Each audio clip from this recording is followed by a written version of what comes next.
Bukti ini ono Wali Songo, mana sejarahnya? Tidak ada. Loh niku. Saniki pun mulai muncul ngoten niku.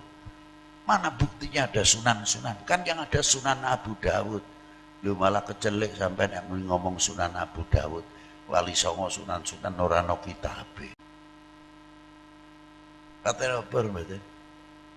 Lho aja maneh Wali Songo, mbahe dhewe ku terkadang ora weruh kok. Mbahmu iki biyen mudin ning kene iku musala ning kene pertama iku Mbah Mudin. Napa ngoten, Lek? Lah ya iku kowe ora weruh kok. Sebab kepaten lah nek ting pun kepaten obor sulit. Lama-lama nanti nek kados kula contohake sakniki peninggalane agama liya isih dijaga direksa apik. Nyuwun sewu, peninggalane Katolik, Kristen, Buddha, Hindu, candi-candinya, tempat kelahiran Nabi Isa, tempat ngadusane sih cilike Nabi Isa, ngantos sakniki isih terpelihara dengan baik. Lah tinggalane wong Islam kok malah dibabat dengan alasan membuat masjid, pelebaran masjid. Akhire wong Islam kepaten obor. Ning tiang-tiang oknum mau terus ngutik-ngutik sejarah ben awake dhewe kepaten obor. Suwi-suwi sejarah kebangsaan ilang. Sing kuwatirake generasi sing arep tekon iku mangke apa bener, Mbah? Anu yang biyen Indonesia ku dijajah karo Londo, Portugisnya. Iya. Sing ditakoni sih saksi sejarah sih urip. Ning bekas-bekas situs-situs sejarah ilang. Dangu-dangu nganggepe napa iku Londo, dijajah Londo iku ora biyen Indonesia dongeng. Buktine ora eneng kok. Ora ngomong apa kowe. Lho niki bahayane. Menghilangkan tapak tilas, menghilangkan situs-situs sejarah. Ini perlu nikhol mriki. Dalam rangka nguri-nguri tinggalan kesepuhan dari mulai situsnya ngantos makamnya, sehingga awake dhewe dadi bangsa sing weruh tapak tilase bisa ngergani tinggalane para leluhur. Ora ndungan gampang ngoten tok. Warane ora ngerti matur nuwun ngoten niku. Maka ketika Habib Lutfi ditanya, Habib, keistimewaan ziarah Wali Songo ku apa? Izin. Lu ndak barokah, Beb, ndak terlalu dhuwur iku. Ndak barokah karomahnya, ndak, malu saya sama Wali Sembilan. Ya Allah, Sunan Ampel setiap hari ngejak orang tahlil, berzikir berapa ribu orang, membaca tasbih berapa ribu orang, membaca zikir selawat kepada Nabi berapa ribu orang. Itu baru itu. Membaca Quran berapa ratus orang yang tahtiman di situ, yang baca Yasin. Nah kita tanya tadi, Sunan Ampel di kuburan masih bisa mempersatukan umat. Yang ziarah siapapun tidak pernah ditolak, oleh jorok kuncinya pun tidak, kon partene apa tidak pernah, bajunya apa tidak pernah. Kok kalah sama orang mati sih bisa mempersatukan umat? Membuat satu cipta pasaran-pasaran kecil, ekonomi kerakyatan di lingkungan Sunan Ampel semuanya rame. Dari mulai Ampel Deto, Ampel Gading, ada siapa? Ada Sunan Ampel yang sudah mati 500 tahun yang lalu. Orang 500 tahun yang lalu masih bisa merejokan umat. Kita ini bisa apa? Malu. Ya Allah. Datang ke Sunan Ampel lagi, salamullah ya sadah minar rahman yaghsyakum ibadallah jinakum qasadnakum talabnakum. Duduk Al-Fatihah sing Yasin. Kita lihat ya Allah, sebelah sana Yasinan, sebelah sini maca Waqiah, Rahman, kok rusak Quran, ini maca tasbih, zikir. Ya Allah, kita ini muka saya ditaruh di mana? Ini orang sudah mati masih bisa ngajak dakwah, masih bisa menyantuni lingkungannya. Umpamane ning Ampel Kurano Sunan Ampel mau dagangan sama siapa? Mau dagang sama kuburan? Coba. Fakta itu. Bahkan terkadang orang ziarah, anti ziarah ikut jualan di situ. Loh, luar biasa kan? Maaf saja. Masalah tekan gak tekan urusanku, urusannya Allah Ta'ala. Ini realita itu tidak bisa kita pungkiri. Sunan Ampel sampai sekarang masih bisa sebab memberi makan kepada yang hidup. Lingkungannya rame, rejo. Belum Wali 9 yang lain. Sampai Maulana Syarif Hidayatullah. Sebelah yang ziarah untuk non muslim, yang satu muslim. Masih bisa mempersatukan bangsa. Itu satu contoh. Nah kita rombongan terkadang dari Medan, dari Palembang, dari Banten, dari Jawa Timur, lagu ini kabeh gak podo. Nek zikir. La ilaha illallah, la ilaha illallah. La ilaha illallah, la ilaha illallah. Yang sebelah illallah, la ilaha illallah. Yang belakang illallah, la ilaha illallah. Yang belakang lagi lebih ribut illallah, la illallah, la illallah. Nggak ada yang ribut. Jare sing lagune dawa-dawa la ilaha illallah, la ilaha illallah. Rek. Mas, ki lagune ngintil lagu ae kon. Iki endang gak usah ngeden-ngeden kaya sampean. Illallah, la ilaha illallah. Lah aku mantep ngene kok, Cak. Kula niki mantep nih ngoten niku. Pun sampean-sampean kula. Wong loro padu sing mburi ngebut si utuh. Illallah, la ilaha illallah, la ilaha illallah. Iki nah ngebut. Sing wong loro gak trima. Jare sing ngebut. Lho kula nek mboten ngebut ki oleh kedhik, Mas. Kula ngebut iku ben oleh akeh. Kok tidak? Jalan semuanya lancar. Sing dikire illallah, la illallah, la illallah, illallah, la ilaha illallah. Sing kono subhanallah wa bihamdihi subhanallahil azim, subhanallah. Sing kono Astaghfirullahal azim, astaghfirullah. Sing buri sallallahu ala Muhammad, sallallahu ala Muhammad. Sing kono ya latif, ya latif. Lho enak kabeh. Berarti wong wis mati sekian tahun isi iso ngruno ngrukunaken umat, menyatukan bangsa.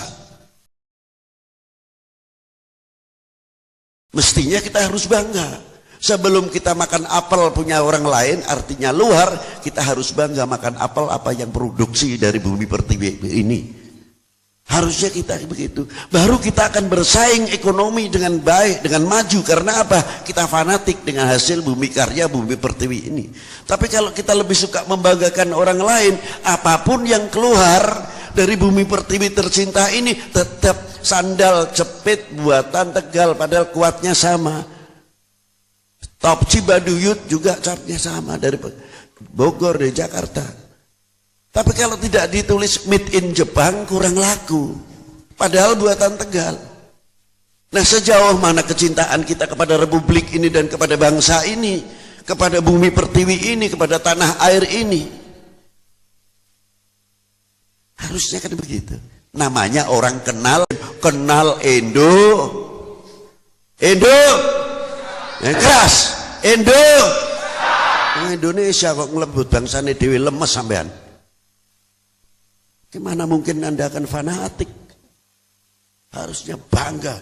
Rasulullah menyatakan li'annil arabi hubbul arab thalathun, kecintaan kepada dunia Arab 3 perkara. Li'annil arabi, karena saya orang Arab. Rasulullah tegas menunjukkan kebangsaannya, mendidik untuk siapa? Umat dan bangsa ini. Tunjukkan sekali lagi, kalau saya bangsa Indonesia, bangga sebagai bangsa Indonesia, bangga sebagai anak Indonesia. Sekali lagi sebutkan Indo.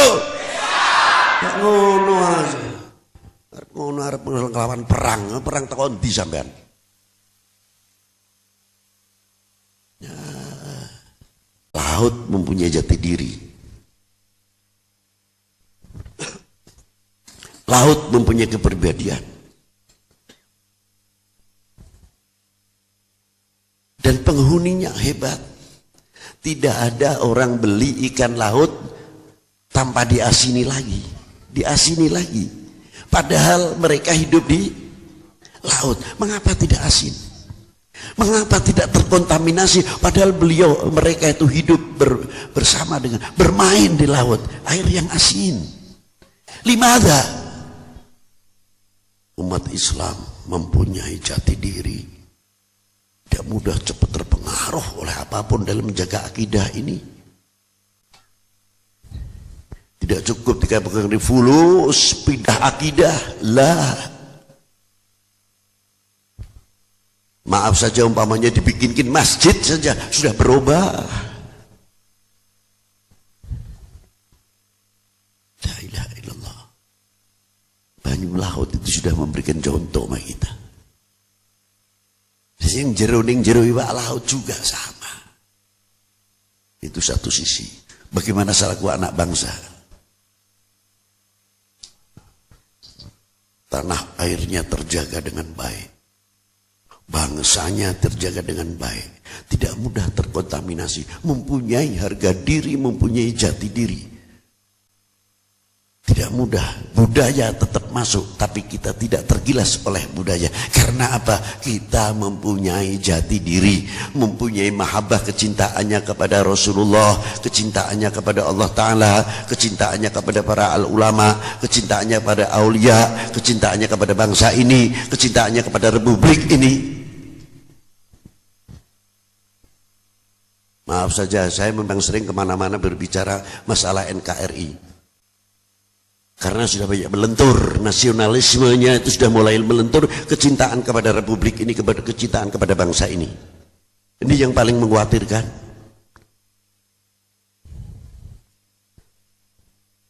Kalau sudah mahabbahnya, kecintaannya ini mulai melentur, bangsa itu paling mudah digoyah.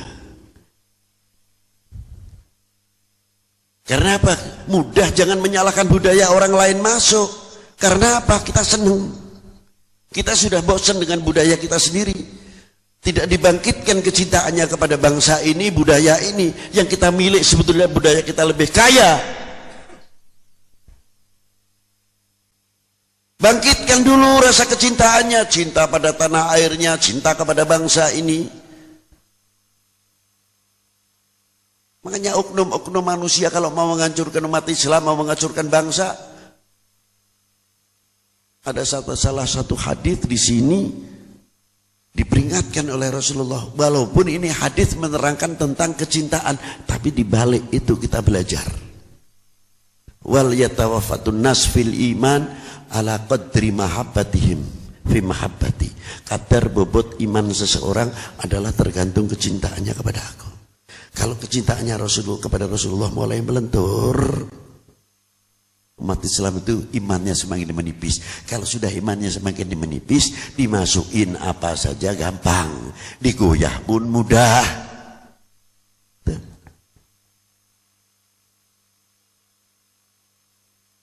Tapi kalau mahabbahnya semakin luar biasa kepada Rasulullah, imannya akan semakin kuat. Artinya kalau kita artikan, nek arep ngancurno umat Islam ku ya gampang, piye carane? Ya mahabbah lenturno. Anggap Kanjeng Nabi ku manusia biasa, hanya Rasul dan Nabi, beliau mendapat wahyu, kita tidak. Selalu dihembuskan yang demikian. Supaya apa? Kita selalu mendengung melihat Nabi adalah manusia biasa, manusia biasa. Terngiang di telinga kita ini manusia biasa. Sulit untuk mengatakan bahwa baginda Nabi manusia luar biasa.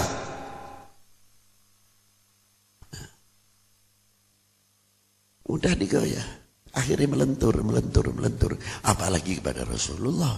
Kalau sudah kita membaca riwayat hidupnya Rasulullah, dikatakan begini, lalu nilainya pahlawan-pahlawan kita, nilainya pejuang-pejuang Islam kita, Wali 9, lain-lainnya, dan para pejuang-pejuang kita yang ikut andil memerdekakan bangsa ini dari belenggu penjajah dan belenggu kebodohan, dan para alim ulama kita, lalu nilainya apa?